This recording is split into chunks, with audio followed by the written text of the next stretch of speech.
Sorry Sandhya, extremely sorry. என்ன பண்றது, அண்ணன் மேல திடீர்னு காஃபி கொட்டதுனால நான் உன்னை கோவத்துல தெரியாம ஏதோ பேசிட்டேன். ச்சே, கொஞ்சம் யோசிச்சிருக்கணும்.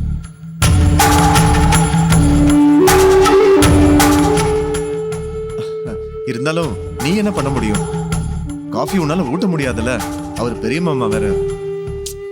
சரி, இன்னொரு தடவை இந்த மாதிரி நடக்காம பாத்துக்கிறேன், சரியா? சச்சா, நீங்க இவ்ளோ தூரம் சொல்லணுமா? நீங்க சொல்லலனாலும் நானே மூடோட்ல தான் இருக்கேன். எதுக்கு? ஓ, ஃபர்ஸ்ட் நைட் நடக்கலனா? ச்சே, அந்த நினைப்பெல்லாம் இல்ல. வாய்ப்பு கிடைக்கலன்னா நம்ம என்ன பண்ண முடியும்? அது இல்ல. அப்ப வேற என்ன? அத எப்படி உங்ககிட்ட சொல்றதுன்னு எனக்கு தெரியல.